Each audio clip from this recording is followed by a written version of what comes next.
Okay, so today we're diving into something pretty massive. Literally massive. Yeah, black hole. Absolutely. It's going to be a fascinating deep dive, I think. Yeah, you sent over some articles, and I think... Yeah, I pulled some interesting ones, hopefully. Yeah, no, they're really interesting, and I think they're a great starting point for us to kind of explore some of the, I don't know, just the biggest questions. The biggest questions, yeah. Yeah, about these objects and about the universe in general. I think one of the most captivating things about black holes for me is the fact that it really pushes our understanding of some of the most fundamental laws of physics. Right. You know, we're talking about gravity, space, and time. Yeah. And so... They're like the ultimate laboratory. Yeah, they're the ultimate cosmic laboratory to Yeah. really understand... To just test these things to the breaking point, I guess. Yeah, absolutely. And they really do break. Yeah, and they really do break physics. Yeah. Okay, so like, just to get started, for anyone who may not be like super familiar with black holes, like, what is a black hole in like the simplest terms? So a black hole is a region of space-time where gravity is so strong that nothing, not even light, can escape. Right. So it's essentially a point of no return. Yeah. And that's because it's so dense that, you know... So dense that it like warps space and time around it? Exactly. It warps space-time to the point where, you know, there's a point called the event horizon where once you cross that, there's no coming back. Right. And so we were talking about like how they push physics to the breaking point. Like, what are some of the things that we don't fully understand about black holes, or that maybe like even contradict some of the things that we thought we knew about the universe? So one of the big ones is the information paradox. Okay, yeah, I was going to ask you about that. Yeah, so essentially the information paradox stems from the fact that in quantum mechanics, information is never truly destroyed. Okay. But if something falls into a black hole, it seems like that information is just gone. So where does it go? Yeah. That's the paradox. And we don't know. We don't have a definitive answer, and it really challenges our understanding of, you know, how information behaves in the universe. Right. And also even the idea of like a singularity, Right. At the center of a black hole where all that matter is compressed into Into an infinitely small point. Yeah. And again, the laws of physics as we know them break down at that point. Right. So it's just like a big question mark. It's a big question mark. And Right. it's one of the reasons why black holes are so fascinating is because there really are these points where our understanding of the universe kind of hits a wall. Right. And speaking of like the different types of black holes, one of the articles mentioned that there isn't just one kind of black hole. There are actually several. Yes, that's right. So like, what are the different types of black holes that we know of? So the most common type that we hear about are stellar mass black holes. And these form when a very massive star, much larger than our sun, reaches the end of its life and collapses in on itself. So the star basically implodes. It implodes, yeah. Okay. And it squeezes all of that mass into a very small space. And so how big are these stellar mass black holes? So they can range in size from, you know, a few times the mass of our sun to maybe tens of times the mass of our sun. Okay. But they're still incredibly small, you know, Okay. compared to other objects in space. And then there are also supermassive black holes, Yes, which, I mean, the name kind of gives it away. it does. They're the behemoths of the black hole world. Yeah, so these are like the big daddies. Yeah, they're millions or even billions of times the mass of our sun. Yeah. And they reside at the centers of most galaxies. Hold on, so our galaxy, the Milky Way, has a supermassive black hole It does, it does. at its center. We have Sagittarius, a star. And That's wild. it's a fascinating object. Yeah. I mean, so is that like what's holding our galaxy together? It's thought to play a crucial role in the dynamics of the galaxy. Okay. You know, its gravity influences the motion of stars and gas and dust throughout the galaxy. And so, well, how do we even know that that's there if we can't see it? So we can't see the black hole itself because it's not emitting any light. Right. But we can see the effects of its gravity on the objects around it. So like how? So we've observed stars orbiting around an invisible point Oh. at very high speeds. So they're basically like whipping around this thing that we can't see. Exactly. Wow. And the only explanation for that is that there's something extremely massive there that's exerting a very strong gravitational pull. And that's how we know that there's a black hole there. That's right. Wow, that's amazing. It's kind of like detective work. Yeah. You know, you're looking for clues. Yeah. And the clues point to the existence of this invisible object. Yeah, so we've talked about stellar mass black holes, Mm-hmm. and we've talked about supermassive black holes. Right. Are there any other types of black holes? So there are also hypothetical intermediate mass black holes, Okay. which would fall somewhere in between stellar mass and supermassive. Okay. These are much rarer, and Oh. we don't have as much evidence for their existence, Okay. but there are some observations that suggest that they might be out there. So, like, what are some of those observations? So we've seen things like ultraluminous X-ray sources, Okay. which are objects that emit a lot of X-rays. Right. And they're thought to be powered by black holes that are more massive than stellar mass black holes, but less massive than supermassive black holes. Okay, so they're kind of like in that Goldilocks zone. Yeah, exactly. They're in between. Yeah. And then there's another hypothetical type of black hole called primordial black holes. Okay. And these are thought to have formed in the very early universe, Wow. shortly after the Big Bang. Okay. And they could range in size from, incredibly tiny, Yep. smaller than an atom to, much larger. But the really small ones are particularly interesting because they could potentially make up some or all of dark matter. Oh, wow. So this is like tying into another one of the big mysteries of the universe. Yeah, absolutely. Like, what is dark matter? What is dark matter? Yeah. And primordial black holes are one candidate. That's fascinating. It's a very intriguing possibility. Yeah, and I think it kind of highlights how much we still don't know Exactly. about black holes and about the universe in general. Yeah, and I think that's what makes them so captivating is that they really are these windows into the unknown. Right, they're like these little glimpses into things that we don't understand. Yeah, and they really push us to think beyond our current understanding of the universe. Yeah, and I think it's amazing how much we have learned Yes. about them in, a relatively short amount of time, considering how long humans have been looking up at the stars. That's right. It's really only been in the last few decades that we've started to really understand black holes. Right. And the technology has advanced so much that we're now able to make these incredible observations and really test our theories. Yeah.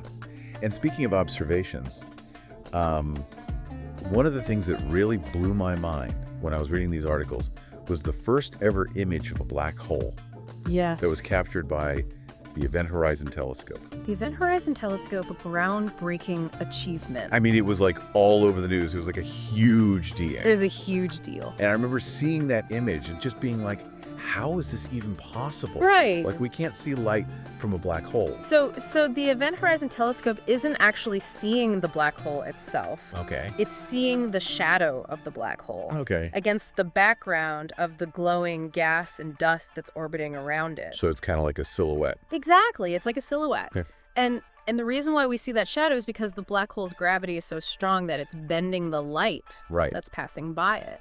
So it's basically warping the space around it so much that even the light that's not going into the black hole is getting bent around it. That's right. And so we see this dark region Okay. where the black hole is because the light that would normally be coming from that region is being bent away from us. Okay, so we're seeing the absence of light. We're seeing the absence of light, Yeah. and that's how we know the black hole is there. That's incredible. Yeah, it's a remarkable feat of engineering and science. Yeah, and I mean, it really just, I don't know, it makes it so much more real, It does. to actually see that image. Absolutely. It's like, okay, this is not just some theoretical concept. Right. This is like a real thing It's a real object. that exists out there in the universe. Yeah, and it's just the beginning. Yeah. The Event Horizon Telescope is going to continue to make observations. Right. And we're going to learn even more about these incredible objects. That's so exciting. It is. So we've talked about like the basics of black holes and some of the different types and how we know they're there. Yeah. But now I kind of want to get into some of the more, I don't know, mind-bending aspects of black holes. Let's do it. Yeah, like spaghettification. Ah, yes, spaghettification. So what is spaghettification? The spaghettification is what would happen to you Oh, no. if you were to fall into a black hole. Okay, I'm already scared. So imagine you're falling in feet first. Okay. The gravitational pull on your feet would be much stronger Okay. than the gravitational pull on your head. Oh, no. And so you'd be stretched out Oh, my. like a piece of spaghetti. That's terrifying. It's not a pleasant way to go. No, I'm never going near a black hole. Probably a good idea. Okay, so spaghettification is like the stretching. Just stretching, yeah.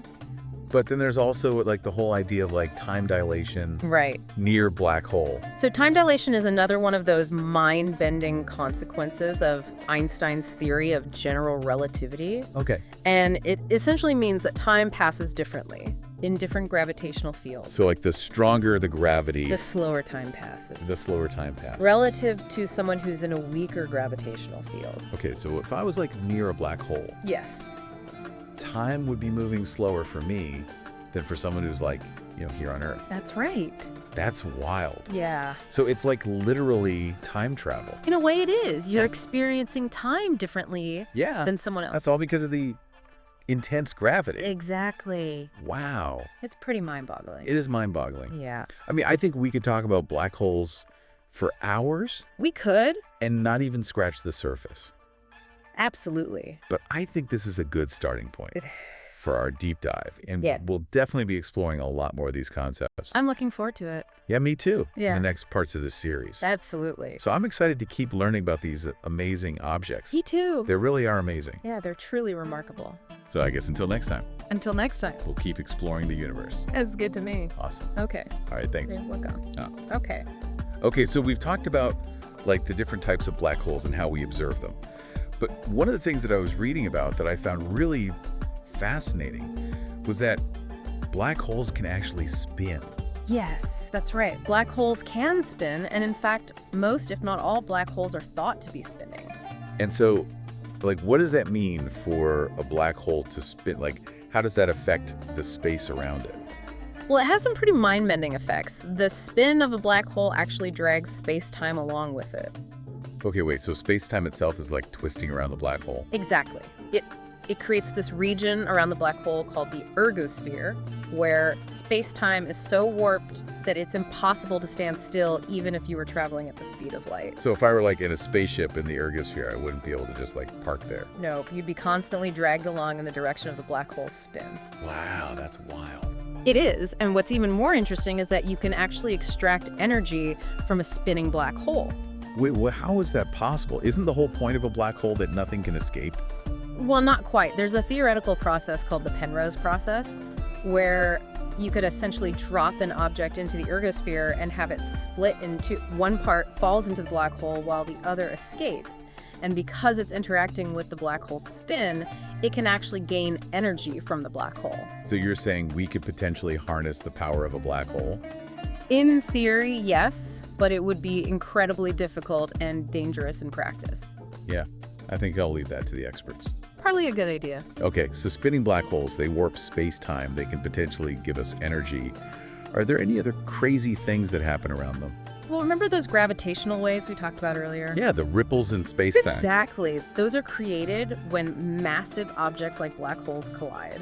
Okay, so black hole collisions, those are pretty intense events. They are some of the most energetic events in the universe. And we can actually detect the gravitational waves from those collisions here on Earth. That's right. We have these incredible instruments called gravitational wave detectors that are sensitive enough to pick up these tiny ripples in space-time from billions of light years away. That's amazing. It's like we have a whole new way of observing the universe. Exactly. It's like having a new sense. And what do we learn from these gravitational wave observations? Well, for one thing, it's confirmed Einstein's theory of general relativity with incredible precision. So Einstein was right again. Seems so. Wow. And what else?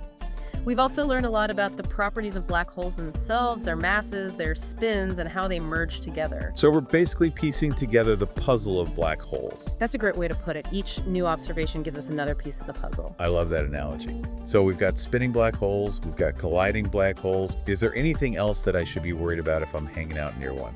Well, one thing we haven't talked about yet is something called Hawking radiation. Hawking radiation. Okay, I haven't heard of that. So this is a theoretical prediction made by Stephen Hawking Right. that black holes aren't actually completely black. What? Yeah. It turns out that due to quantum effects near the event horizon, black holes can actually emit a very faint radiation. So they're not totally black. Not totally, and what's even crazier is that this radiation causes black holes to slowly evaporate over time. Wait, so black holes can disappear. It takes a very, very long time for a black hole to evaporate, like trillions upon trillions of years. But eventually, even the most massive black holes will eventually disappear. Wow, that's kind of mind-blowing to think about. It is. It means that even these seemingly eternal objects aren't truly eternal. And it's all thanks to quantum mechanics. Quantum mechanics always has to throw a wrench in things. It really does. So we've gone from black holes being these inescapable cosmic vacuum cleaners to objects that can spin, warp space-time, emit radiation, and even evaporate. It just goes to show you how much we're still learning about these incredible objects. Yeah, black holes are truly full of surprises. They certainly are, and as we continue to study them, I'm sure they'll continue to challenge our understanding of the universe. I can't wait to see what we discover next. Me too. It's been a wild ride, hasn't it? Exploring these incredible objects. Absolutely, from the birth of a black hole, from a dying star, to the mind-boggling idea of spaghettification and the possibility of wormholes. It's been quite a journey. Yeah, and I feel like even after all of that, we're still just scratching the surface. Oh, for sure. There's so much more to learn about these cosmic enigmas. So in this final part of our deep dive, let's look towards the future. What's next in black hole research? What are scientists still trying to figure out? Well, one of the most exciting areas is improving the Event Horizon Telescope. You know, the one that gave us that groundbreaking image of a black hole shadow. Yeah, that was incredible. So what's next for that project? They're working on getting even more detailed images and even videos of black holes. Wait, videos? Yeah, can you imagine actually seeing a black hole in motion? That would be insane. What would we be able to learn from that? Oh, so much. We could study their dynamics, how they interact with their surroundings, how they evolve over time. That's mind-blowing. And what about gravitational waves? Are there any new developments in that area? Absolutely. We're building even more sensitive detectors that will be able to pick up fainter signals from further away, giving us a glimpse into events that happened billions of years ago. So we're basically becoming better listeners to the universe. Exactly. And with each new detection, we learn more about the nature of gravity and the evolution of the cosmos. It's amazing to think how far we've come in our understanding of black holes. But it seems like every answer leads to more questions. That's the beauty of science. The more we learn, the more we realize how much we still don't know. Speaking of unanswered questions, we talked about wormholes and the possibility of black holes as portals to other universes or even time travel. Is there any chance that those theories could become reality? Well, the idea of using black holes for interstellar travel or time travel is still highly speculative, but it's a fascinating area of research, and who knows what the future holds. Yeah, it's definitely something that captures the imagination. Absolutely. Black holes really push us to think beyond the limits of what we thought was possible. And I think that's a great place to wrap up our deep dive. I agree. It's been an incredible journey exploring these cosmic wonders. To our listeners, thank you for joining us. We hope you've enjoyed this exploration of black holes as much as we have. And remember, the universe is full of mysteries waiting to be uncovered. So keep looking up at the stars and never stop asking questions. That's great advice. Thanks for joining us on The Deep Dive.